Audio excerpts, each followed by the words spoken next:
Hey there guys, I'm Dinner Time, and welcome to the ultimate guide to Kog'Maw, Mouth of the Abyss. Today we're just going to be talking about how we use Kog'Maw in teamfights, how to gank on him, how to correctly last hit, his skills, how to build his runes, masteries, and his items. Let's get right into Kog'Maw's abilities. Kog'Maw's Q is Caustic Spittle. This gives you a passive increase to your attack speed, and also has an active which fires out a projectile, dealing magic damage, and lowering the target's magic resist and armor. This is great in unison with your W. Put this on your target, fire a couple of rounds of your W for harass. This does amazing damage early on, so make sure you're using this as much as your mana will allow you. Kog'Maw's W is the linchpin of this build. His W is called Bio-Arcane Barrage. This increases your attack range by enormous amounts. At level 5 it increases your attack range by 250 feet. This turns you pretty much into a mobile cannon. It also makes it so your attacks deal 6% of the target's life. This is really the ability you want to be leveling up first. Late game, this ability is amazing for just tearing apart those tanks. It also increases your range, which is beautiful in teamfights, so you can stay out of all of that nasty AoE. Also, on top of all this, is just perfect for harassing early game. You can dominate a lane with this. Kog'Maw's E is Void Ooze. This is a skill shot which sends out a projectile which leaves a slime behind it. This slime slows enemies who walk in it or is hit by it. This also deals moderate damage but costs a lot of your mana, so use this in moderation. It's great for locking up the enemies and preventing them from escaping, or for escaping yourself. Kog'Maw's ultimate is Living Artillery.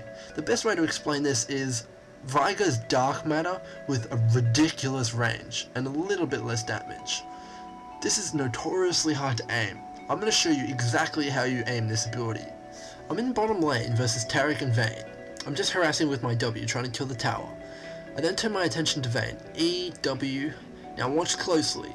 I'm about to use my ultimate. I get it ready, and I'm going to position it a little bit in front of her, so that she walks into it.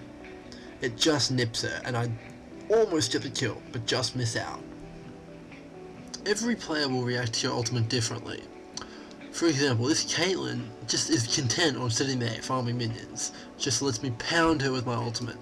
If your enemy doesn't move at all, or is just really slow, pick up on that, and make sure you just put it right on their head. After you've been playing Kog'Maw for a bit, this will all become second nature. You'll start picking up on the actions of other players. Lux here is shot a light bounty at me and Taric. Obviously, she's going to take cover back in that bush, so that's where I put my ultimate. The reasoning for aiming your ultimate just a little bit behind the target is because when they see it, everyone's natural instinct is to run away backwards and retreat. Therefore, they will be running straight into your ultimate. Kog'Maw's ultimate has a very short cooldown, but don't get carried away. For every use, the mana cost will increase significantly. So, you want to be using this in moderation. Every time you use it, you will be receiving a debuff.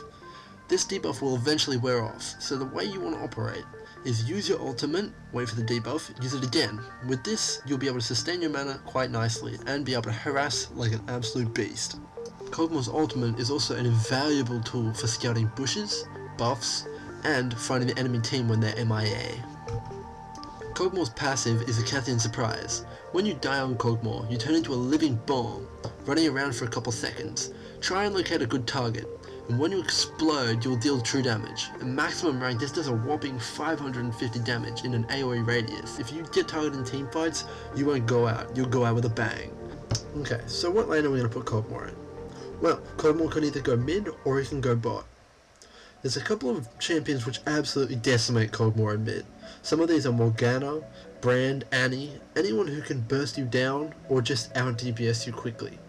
This is not where you want to be. If these champs are in the game, do not go mid. Now, you want to be landing with someone like Sona, Soraka, or someone who can just sustain you or keep the enemy off you. Your main objective early game is to get last hits, so try and avoid being in a lane with someone like Mordekaiser or Heimerdinger, who will just steal all of your last hits. Focus on last hitting and you will be top of your game. I can't stress how important it is to last hit. The first item you will be needing to get ASAP is Madred's Blood Razors. Without this, you are absolutely useless. So, focus as hard as you can on getting as much gold in a short amount of time. The faster you get Madred's Blood Razor, the faster you will get kills and the faster you'll win. Okay, so let's talk items on Kog'Maw. When I began playing Kog'Maw, I used to pick up a Doran's Blade, but now with more experience, I definitely think that Boots and 3 healing potions is way better for him. It helps you harass with your W, and it gives you longer lane survivability. So, if you're thinking you want Boots, I would definitely agree with you. It's an amazing choice. The boots you want to be picking up Kog'Maw are definitely Berserker Greaves. The attack speed on the Berserker Greaves works wonders with your W, and also synergizes well with the item we're going to be picking up next. The item you want to be getting next is by far the best item in the game for Kog'Maw. The item I'm talking about is Madred's Blood Razors. This is just amazing with your W. It works perfect with it. With your W activated and this item, you'll be taking off 10% a hit without resistances. I can't stress enough how important getting this item ASAP is. With this item, you'll be able to go and just decimate the enemy team. There won't be any competition. So getting this item should be the first goal in the game. Once you have this, then you can go and focus on kills. The next item on our shopping list is Frozen Mallet. My reasoning for picking up Frozen Mallet is that slow works just absolutely amazingly with your W. This is great. You'll be able to slow them and just bombard them with your auto attacks. It also gives you a nice wodge of health. This will keep you alive in team fights and make you quite a tanky carry. Also, it has a little bit of attack damage just to top it all off. The next item we're going to be going for on Kog'Maw is Wit's End. I love this item. It gives you some nice magic on hit effect and that awesome magic resist.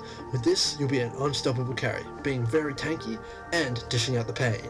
If you don't like Wit's End, it's just not your cup of tea, there's no magic damage, or you just don't like it at all, you can pick up Maladi. This will give you some magic penetration on your W and your Madred's Blood Razors.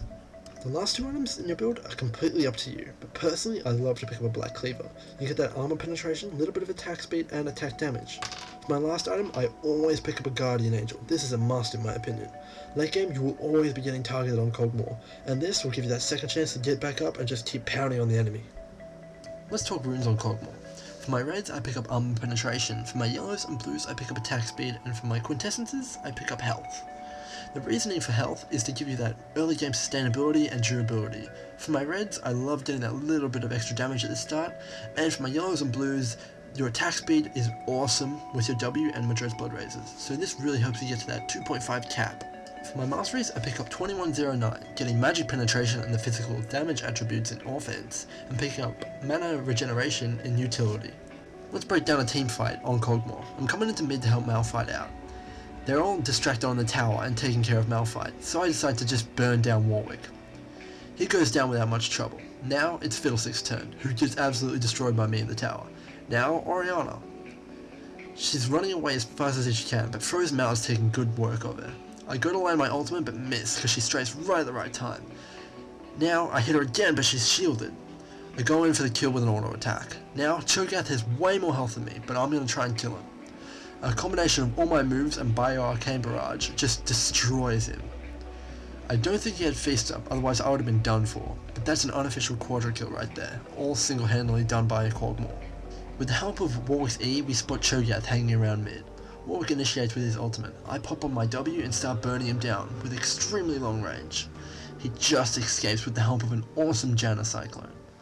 However, he's not out of the woods yet, because my ultimate has a crazy range. I see him. He's in the middle of a teamfight, so he's distracted. I pop it up, and it comes down and kills him, easily. Now, I turn my attention to Kazan, who soon falls after to my amazing burst damage.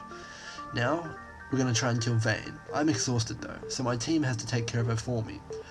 I've got an Udyr stunning me and using Phoenix Dance on me. He has a large amount of magic resist, but he's still dying extremely quickly to my W and ultimate. I want about 1 bar, but we still managed to take out Janna with some awesome teamwork and CC.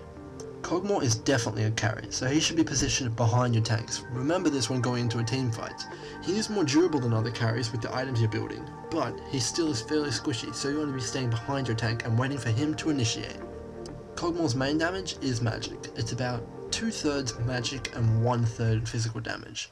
However, with that Black Cleaver, you'll still be able to pump out some nice physical damage, so it's going to be very hard to counter you. You'll be able to kill them if they have armor or magic resist, because you're a hybrid.